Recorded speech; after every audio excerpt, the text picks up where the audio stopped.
The airless gun, this one's an XTR-7. So an airless gun, there's two aspects to an airless gun. One is, yes, it's a spray gun, but the difference between this and a conventional gun primarily is a conventional gun, you'll pull the trigger on one stage, pull the trigger further, second stage. So on a conventional gun, first pull, primary stage air, second pull, secondary stage paint. With this gun, pull the trigger on, bang, it's paint. So the mistake a lot of people make is they treat this like a conventional gun and they'll squeeze the trigger on.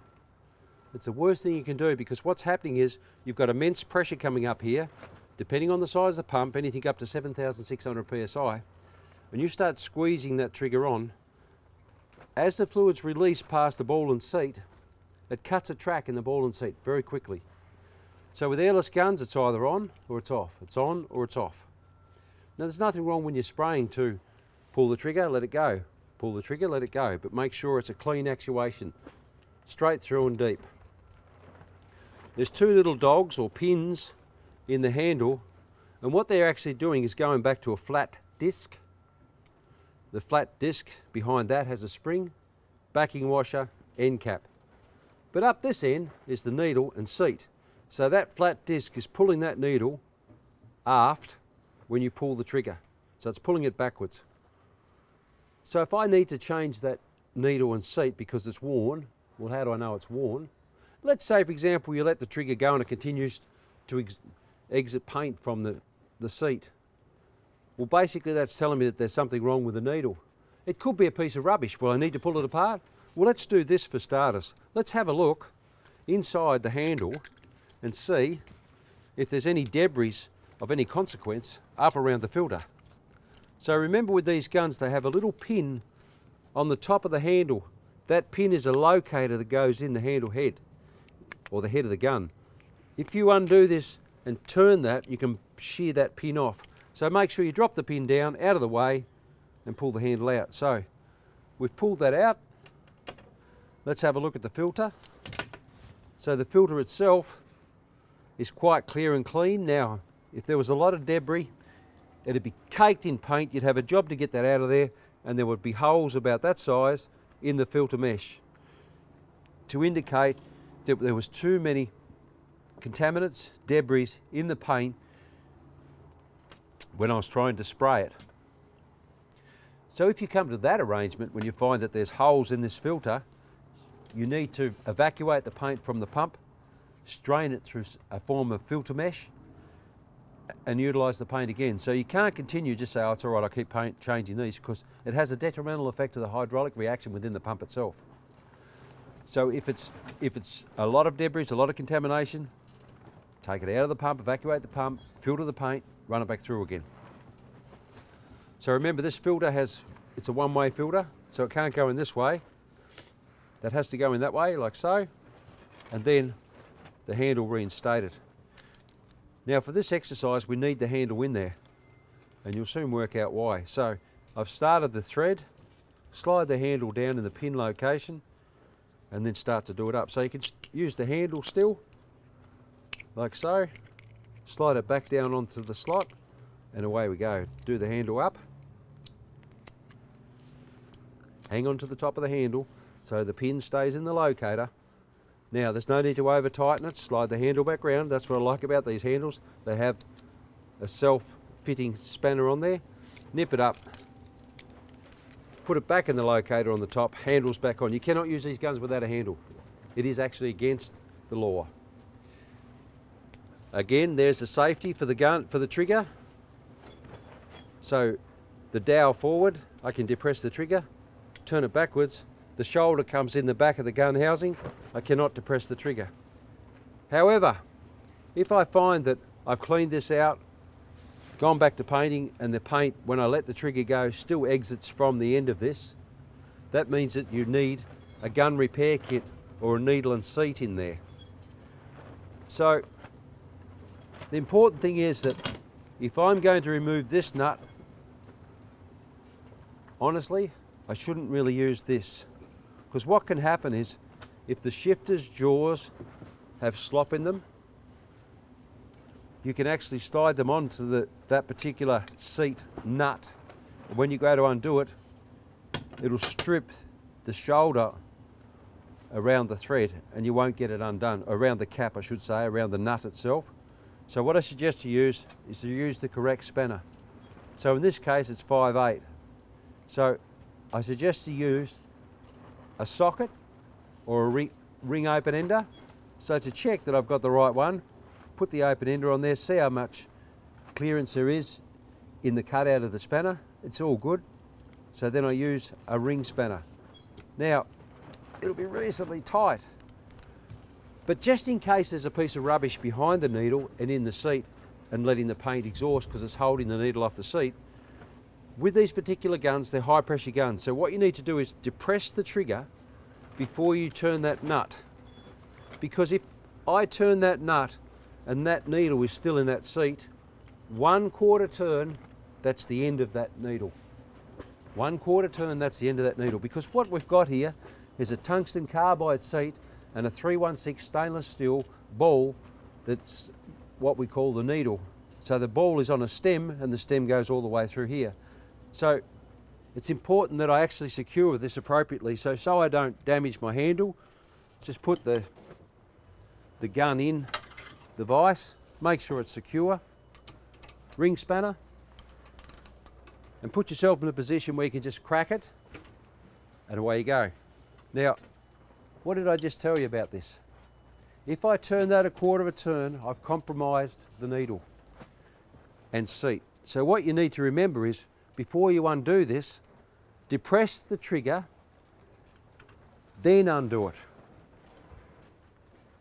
So what the consequence of that is if you turn this nut and that needle or 316 ball bearing is in this seat, it won't hurt the seat, but what it will hurt is this ball bearing here. So that ball bearing, you can only see half the ball bearing because it's half the circumference what's sitting in the seat. It actually cuts a tiny little track in the edge of the ball bearing. So what can happen is, when you reassemble it, you push the trigger in,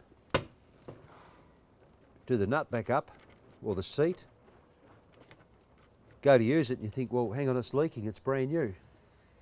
But let's just go back to the leaking. Sometimes you'll take that cap off and there'll be a little bit of debris on the carbide seat. And it's enough to stop the needle from coming all the way home. So if you clean that out, wash it out, blow it out, and then have a look at the needle itself and check it for any grooves or marks. Now if you find a groove or mark in there, 9 times out of 10 it's compromised and it won't seat properly anyway. And if it's got a groove in it, you might be able to use it for half a day, but remember the consequence. You've got a high velocity pump pushing a lot of pressure through, and if you can't make it seat when you want it to, when you let the trigger go, you could end up with a mess on the job, or worse, hurt somebody. So what I need to do now is get that needle out of there. So if I want to replace that needle, I need to go back to this gun. Now I can turn anything I want to and not concern myself with compromising the needle. So back to the vise.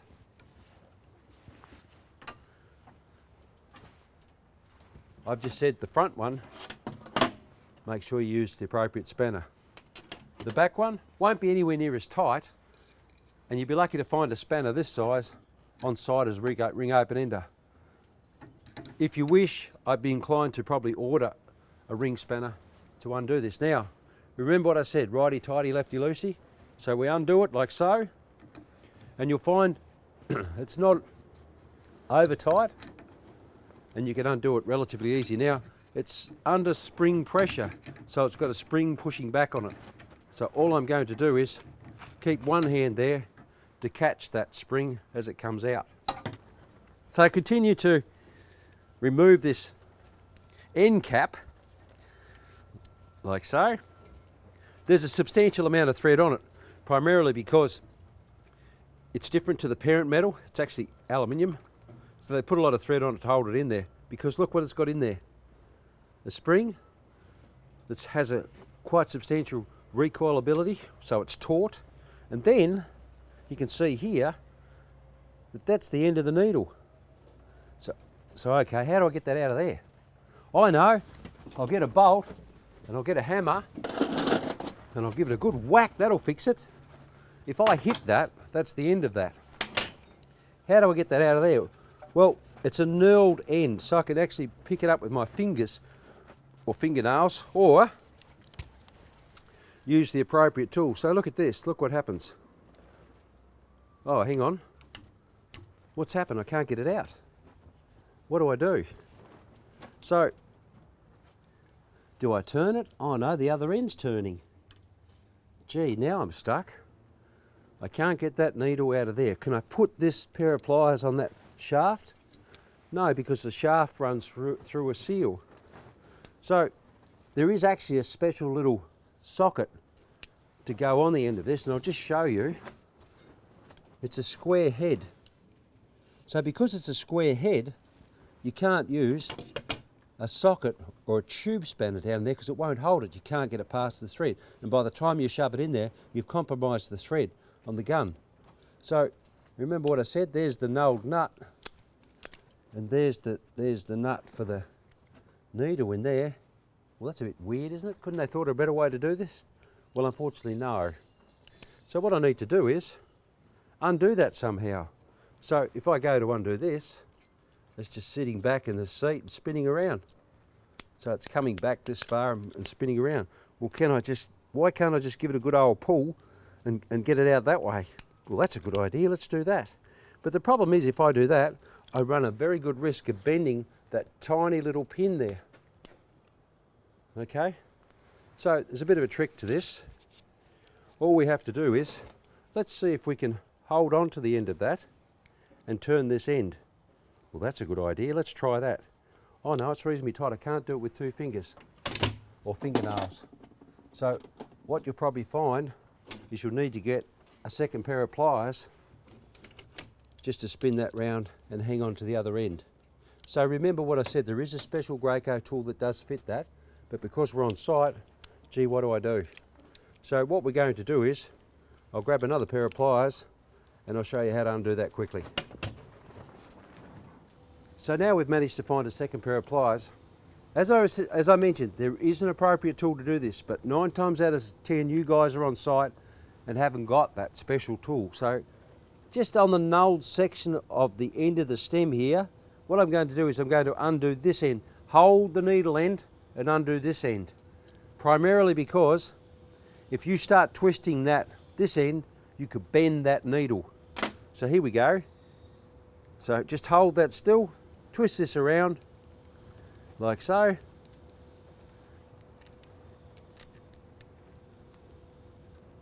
So there's your keeper. There's the nulled section of the boss itself. Now the needle's out here. Now look. How easy was that? So now what we're looking for on the needle is a couple of things. One is we're looking for any wear steps in the needle, and there's one right there. So that's where the needle's been going back and forth and got a little step in it. The other thing is too that we'll need to look on here to see if there's any grooves or sections out of this particular ball. So remember what I said, young guys that start using these, they tend to squeeze the trigger on. So when they squeeze the trigger on, this is where it cuts a little track straight across the face of that. And these now are married set, believe it or not. So when I replace this needle, there's no point ringing up last one and saying, oh, is that the help? No, I only need a needle, mate. I don't want a seat. They're not trying to upsell to you. What they are doing is selling you a married set. So these come as a kit, and I suggest you maintain them as a kit. So what else have we got in this gun? So there's a bit of a nut thing there, and what else is there? Well, that bit of a nut thing there is actually a keeper for a little bush. So that little bush is actually the seal that this runs in. Like so. Runs in like that. But, of course, the head of it runs around that way. I did it that way so you can see that I got something to hang on to. So it runs that way. So when you put that sealing gland in there, you have to make sure you put it together with lots of Vaseline. Don't care if it's a bit of grease, but lots of Vaseline. So how do I get that one out of there? Well, that's a bit of a quandary, isn't it? That is a segmented nut, so I could use a socket on that. And I would suggest if you can get a socket in there, absolutely use a socket, because if I start doing this in there, I could damage the thread, the end of this, so that the next poor person can't get it undone. So what I'll do now is I'll get a socket, whack it on there, undo that, and expose the gland. I'll show you how to pop the gland out. Okay, so here's a socket that'll fit in there, and you'll find this socket is also in a set. So just look at this, look, there's not much torque on that. See, I can undo it easily. The reason being is because if I over tighten that when I reinstate a new gland, it will actually squash the gland, and there's no way I'll get the needle through. No way I'll get the needle through. That doesn't make sense. Well, I'll show you what I mean. There's that. What's in there? Let's have a look. Nothing. Is there nothing in there? Let's have a look in that. Oh, gee, look at that. So what that is double lip seal. So what you need to do when you pull that out, that double lip seal has actually got a tiny little spring in it. So that little spring is what we call a compression seal. So that seal does actually go in one way. And remember what I said about chevron seals, compression seals, the two lips always face the pressure. So that screws in that way, so that means those two lips will go in that way to face the pressure. Now it's important, I've got a bit of thread on this, and it's got to slide up and down the shaft. Don't shove it in there and undermine the integrity of the inner lip, which you can do. So just gently slide it back on there. And this is where we put some Vaseline on. Slide it back in the hole like so. Put your fingernail on it, take that out and push it into the groove. Simple as that. Let's have a look up here. What else we got? Oh, look at that. There's another seal up in there. How the flippity flop do I get that out of there? Well, we have things like picks that you can slide up there and pick it out. But because I'm going to replace this needle and seat, I can use the needle. So just pop it up there, get it on the edge of the seal, pop the seal out. Oh, look at that. So what you've got to do is when you pop it out, just have a look which way it comes out. Well, let's have a look here. It's flat that side. Oh, and look at that. It's flat that side too, so it's a bush. So what that bush actually does is holds that seal in place. So these two go in there that way. So that one there I can put it around any way I want, doesn't matter. Because all it's doing is it's a backup washer for that little seal. So that tiny little seal is all that holds all of that pressure in that chamber, that tiny little fellow there. So that's why we're so clever, careful and clever when we put it back into place. We don't damage him. And that sits over there like that. So we put that back in the gun first. And what's the best way to do it? Dude, just use the seal, the new seal and the old needle. Slide it back into place. And then so I don't compromise it, what I can do is come from underneath, center it as to where I want it. So just hold it square. Then with this end, just push that seal back into place. Like so. Make sure it's gone all the way home to the shoulder. I haven't damaged it because that's a flat end. Push it back into place. Now this is where I start using Vaseline. So I need the Vaseline too. Smear it in there, bucket loads of it. And then push it down in around the seal. Now this little seal here, what I need to do is put a bucket load on that too. So now I put heaps of Vaseline on this, I can pop it back into place, like so. Now, I need to try and turn that just to get it started. Be careful you don't cross-thread it. Pop it into place, withdraw the needle, grab your socket. Now take the socket out of the housing so you can feel what's going on, because I need to know I'm not cross-threading it. So just work it back and forth. There we go. All the way home. Now, don't tighten it up. No, don't tighten it up. Because what I need to do is, the new needle, I'm going to put heaps of Vaseline on the thread section of the needle. And I'm going to very carefully centre it and slide the new needle back in to there. Okay, there it is. There's the new needle. Just coming through now the thread. So while the thread is not protruding too far, grab my socket, put it back on there, hold the needle into place, and with the socket, the driver, gently do it up. Now you're not going to over, tight, no need to. All you're going to do is nip it up like so. So all that is, in essence, is just a little nip. So I've got a big handle here. I'm not going to go do it up nice and tight. So what I've actually done now is I have just squashed that seal, that double lip seal, onto the needle. So look, the needle's got a little bit of resistance now to come back. So now that I've done that, what I need to do is just slide the needle forward so I can see it there. Don't let the thread go back down that boss. And with the backing washer, bit of Vaseline, bit more Vaseline on that shaft. Now I can reinstate this. So very carefully, put your finger on the front of it and push that needle back until you can get this started on there, like so. Wind it on. Now if I feel the needle on the other end spinning with my finger, yes I can. So I've got it started on there, so I suggest you put it in the vise so you can hold it still, because now what I don't want to do is damage that brand new needle and seat that I've just put in there. So very gently slide the pliers in, or if you're lucky enough to have the appropriate tool, use that. Push that back so it's in the pliers and the jaws have got it. Do the rest of it up by hand. You need to keep sliding it forward so the pliers can grab it for me, like so. Don't put a screwdriver up on that square edge because you will damage the thread inside the gun.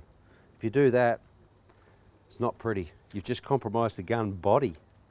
So then you have to go and buy a new gun. You won't be happy. So, do I put much pressure on it? One, little bit of resistance, and that's it. If I over tighten that, there's no way known I'll get it out. Now look what's happening to the trigger now I've done that. Okay, whack the spring in. Oh, hang on a minute. Before I put the spring in, let's put some Vaseline to create a non-corrosive environment for myself. A little bit of Vaseline on the thread, like so. Pop it down in the housing. Now, let the trigger come forward to take the pressure off the spring, start it in there, and then do it up. Now what we're going to do is we're going to do this all the way up so that the tension's on the spring before I even attempt to put the seat in place, okay? I want the seat to be replaced without the impediment of the needle. So I'm going to put the spring in and tighten it. There it is, it's all home, so it's ready for protrusion. The protrusion is to go into the new seat. So here's the trick. What you'll do is grab some Vaseline, smear it on that edge. Now there is a copper washer in there. Flick it out with a screwdriver, flick the new one in and just push it into place. They're very soft, so don't use excessive force and don't damage that inner thread because this won't start. So here I go. I'm going to sit that over the hole because now I've got a new needle. I have to depress the needle away from the seat to do that up. So get that started in there, and this is the telltale sign if you've damaged any thread, because you'll feel it straight away. Guess what? I've probably done it once or twice, so I know I don't want to damage any thread. So I've held the needle off the seat, because remember what I said, if I leave that needle up on that seat one turn and I've put a ring in it. So now what we do is we go back to the vise, and remember what I said, I have to depress that. Put this on here, tighten it up. Do I over tighten it? Absolutely not. Like so, because you've just squashed it into a soft parent metal and it'll seal. So there you go, there's my gun.